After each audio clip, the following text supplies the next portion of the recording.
Bonjour, c'est Gilles sur boursicoté.com. Voici l'analyse technique Forex et matières premières pour cette journée du jeudi 26 juin 2014. Et nous commençons cette analyse technique par la paire de devises euro-dollar. Donc nous avions ici un pré-signal de cassure qui pouvait nous faire penser que cette zone ici de point haut à 1,3648 allait céder. Et puis finalement, eh bien, les cours sont redescendus. On a cassé la moyenne mobile 20 exponentielle. On commençait à avoir cette zone qui s'inscrivait comme zone de support. Et on est venu donc valider un contact avec la bolle inférieure et cette zone de support ici définie à 1,3579. Donc pour l'instant, on neutralise. Alors ce qui est un petit peu embêtant, c'est que je vous rappelle un petit peu la configuration un petit peu plus moyen terme, c'est que nous avions un signal de sortie ici de ce biseau.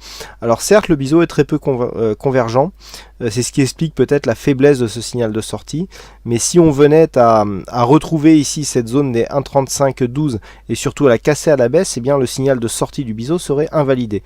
Donc rappelez-vous ici que sous 1,3512, on invalide ici le signal de sortie.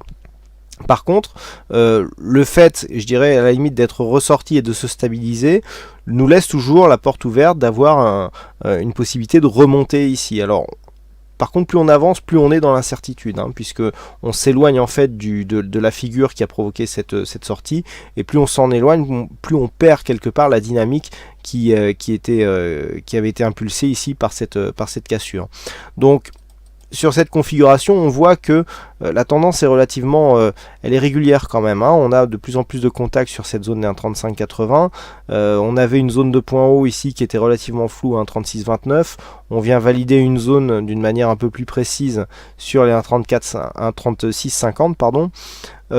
Tant que nous serons dans cette zone, il y aura une neutralisation de la dynamique. Il va falloir maintenant attendre une cassure significative de cette zone des 1,3580, donc pour risquer une invalidation de cette sortie qui serait validée sur une cassure des 1,3512, soit attendre une cassure haussière des 1,3650 de manière assez conséquente pour réactiver un petit peu la dynamique qui a été impulsée suite à la cassure de cette résistance baissière qui définit le haut du biseau.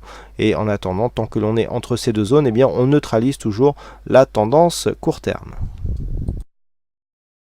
Sur le dollar yen, après avoir validé ici deux contacts avec cette zone de support légèrement oblique, eh bien on valide un contact de baisse puisque nous avons donc une phase de stabilisation. On vient ici attaquer donc la zone de support, on remonte et puis on la casse. Alors pour l'instant la cassure n'est pas totalement effective. Il y a toujours ici une zone horizontale d'une zone de support intermédiaire et puis l'objectif devient ici cette zone des 101.33. Alors pour sortir de cette zone moyen terme d'évolution horizontale, nous avons plusieurs zones. Alors on voit ici la zone des 101.33, mais c'est surtout ici la zone des 100.85 qu'il faudrait casser à la baisse pour réactiver une dynamique baissière. Nous avons plusieurs contacts sur cette zone et c'est vraiment cette zone ici qui est définie comme zone horizontale de référence pour cette zone d'évolution horizontale. Donc pour l'instant, on est sur un pré-signal court terme qui peut effectivement nous amener sur cette zone, mais il y a d'autres éléments à venir tester par ailleurs. Donc la zone des 101.33 ici fait figure d'objectif depuis que nous avons cassé ici cette zone oblique. Et sur cette zone, eh bien, on pourra avoir une cassure effectivement sur 100.85. Mais tant que l'on reste au-dessus de ces zones, eh bien, cela ne change rien pour la tendance moyen terme qui se situe toujours dans une zone horizontale. Il faudrait vraiment que l'on casse cette zone d'une manière significative pour donner une nouvelle impulsion, donc qui serait baissière pour le coup, à la tendance moyen terme. Donc pour l'instant, tendance court terme qui est en train de s'orienter à la baisse, 100.33 en premier objectif, puis 185 en cas de cassure significative, mais pas d'impact sur la tendance moyen terme. Et enfin sur l'or, après avoir tenté ici une sortie de cette zone de consolidation horizontale, et bien finalement les cours de l'or reviennent tester ici la zone des 1306 $ l'once. Donc on va se rapprocher un petit peu, voilà, pour constater ça. Donc voilà, on a ici cette zone d'évolution. Donc ici il y avait tentative de cassure, on était revenu ici chercher la moyenne mobile 20 exponentielle.